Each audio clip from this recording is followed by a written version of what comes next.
Selamat malam pemirsa, Anda menyaksikan Top News bersama saya Zakia Arfan. Kami akan menghadirkan berbagai informasi terkini untuk menemani malam hari Anda. Dan berikut adalah informasi utama dalam Top News hari ini.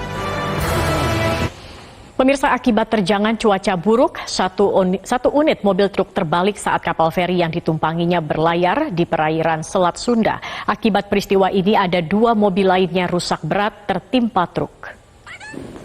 Rumah 2 lantai di bantaran Kali Ciliwung, Jakarta Timur ambruk diduga akibat terendam banjir dan tergerus aliran air Kali Ciliwung yang sebelumnya berstatus siaga 3. Tidak ada korban jiwa dalam kejadian ini. Ke informasi lain pemirsa, kondisi David Ozora, korban penganiayaan anak mantan pejabat pajak Mario Dandisatrio telah melewati fase koma.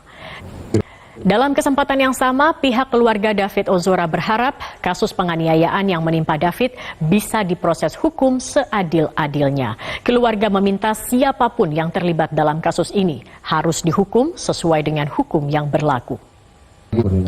Hari ini Menko Polhukam Mahfud MD menjenguk David di rumah sakit. Ia meminta agar Polri profesional dalam melakukan penyidikan kasus penganiayaan yang melibatkan anak mantan pejabat Dirjen Pajak.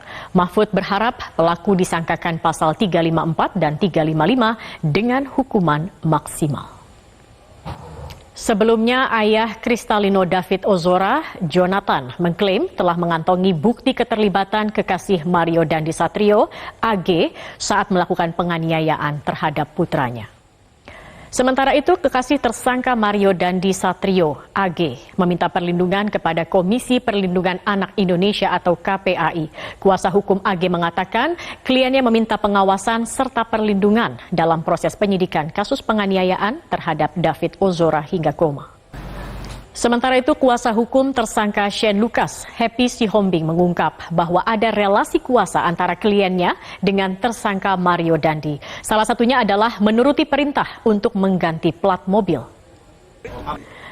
Masih terkait kasus penganiayaan anak mantan pejabat pajak Mario Dandisatrio, Menteri Pariwisata dan Ekonomi Kreatif atau Menparekraf Sandiaga Uno angkat bicara terkait video mobil Jeep Rubicon milik Mario yang masuk ke Sabana Taman Nasional Bromo Tengger, Semeru, Malang, Jawa Timur. Keluarga meminta LPSK untuk mendampingi David Ozora. Seberapa sih? Pemirsa, Lembaga Perlindungan Saksi dan Korban atau LPSK telah menerima surat permohonan perlindungan dari David Ozora, korban kasus penganiayaan oleh tersangka Mario Dandisatrio.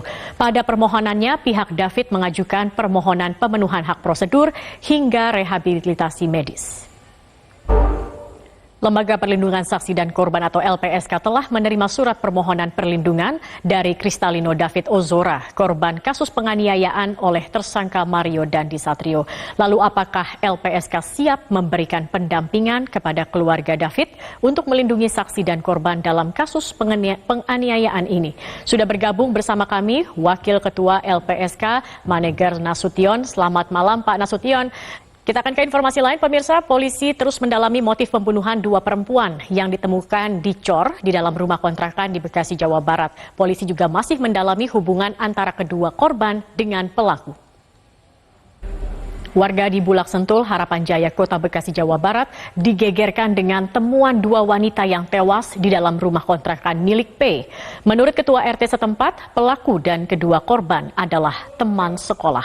Dan berikut laporan jurnalis MGN, Dominic Hilvi, dan juru kamera Ari Jayusman dari lokasi kejadian. Pemirsa, agenda pemeriksaan terhadap Ketua MK Anwar Usman dan mantan Hakim Konstitusi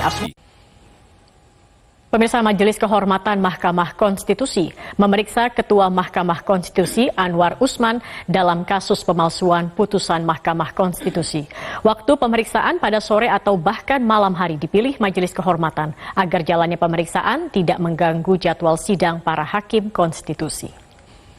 Agenda pemeriksaan terhadap Ketua MK Anwar Usman dan mantan Hakim Konstitusi Aswanto terkait dugaan pelanggaran etik manipulasi putusan MK masih berlangsung dan digelar secara tertutup untuk umum. Untuk informasi terkini akan disampaikan jurnalis MGN Ari Setia langsung dari gedung MK Jakarta. Pemirsa, kami akan kembali dengan informasi dari mancanegara. Pemirsa, sejumlah wilayah di Amerika Serikat bersiap menghadapi badai salju lebat. Peringatan badai salju pun telah dikeluarkan. Alam berupa cahaya yang menari di langit Alaska, Amerika Serikat pada hari Minggu waktu setempat membuat siapa saja yang melihatnya akan terhipnotis akan keindahannya. Kita ke informasi lain pemirsa, 64 orang tewas setelah sebuah kapal pengangkut migran karam dilepas pantai Italia.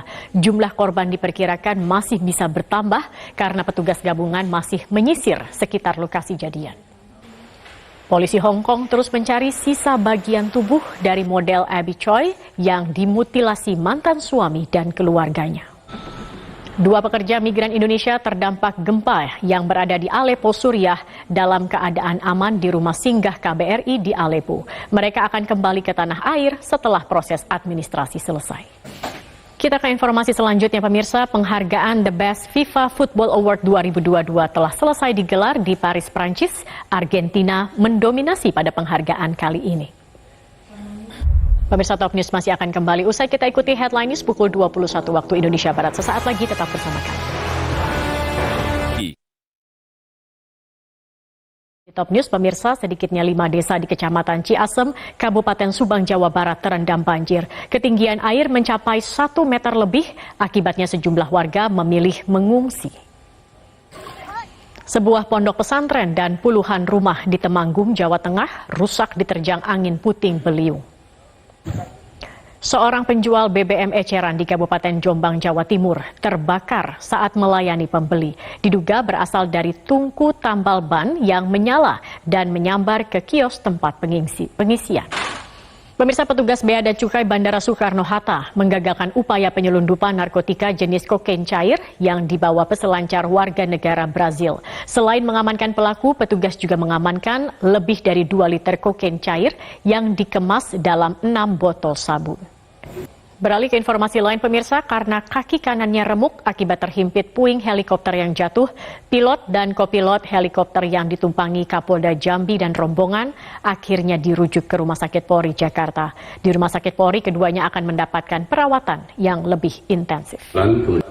Pemirsa, kasus harta tak wajar ex-pejabat pajak Rafael Alun Trisambodo mengingatkan orang pada kasus-kasus yang menimpa pegawai dan pejabat pajak sebelumnya. Yang paling fenomenal tentu kasus Gayus Tambunan pada 2010. Haruskah masyarakat ikut mengawasi harta pejabat pajak? Inilah Top Review. Pemirsa, bukti dugaan keterlibatan Hakim Konstitusi dalam perubahan putusan MK terkait uji materi pemberhentian Hakim Konstitusi disebut-sebut sudah dikantongi Majelis Kehormatan Mahkamah Konstitusi atau MKMK. Karena itu sejak kemarin MKMK telah menjadwalkan untuk memeriksa 9 Hakim Konstitusi termasuk mantan Hakim Konstitusi Aswanto. Pemirsa, Top News masih akan kembali dengan informasi terkini lainnya. Tetap bersama kami. Pemirsa, gempa magnitudo 4,0 dengan kedalaman 3 meter mengguncang Sukabumi, Jawa Barat pada pukul 20:11 waktu Indonesia Barat. BMKG dalam keterangannya menyebut lokasi gempa berada di 7,03 lintang selatan dan 106,6. Ke informasi lain pemirsa, Majelis Kehormatan Mahkamah Konstitusi menjadwalkan memeriksa Ketua Mahkamah Konstitusi Anwar Usman dalam kasus pemalsuan putusan Mahkamah Konstitusi. Informasi ini kami rangkum bersama 8 berita lainnya dalam Top of the Top. Pemirsa, roket SpaceX Falcon 9 yang mengangkut 21 satelit berhasil diluncurkan dari Cape Canaveral di Florida, Amerika Serikat. Informasi ini kami pilih sebagai penutup Top News pada malam hari ini. Saya Zakia Arfan mewakili teman-teman yang bertugas mengucapkan terima kasih atas kebersamaan Anda. Selamat malam, sampai jumpa.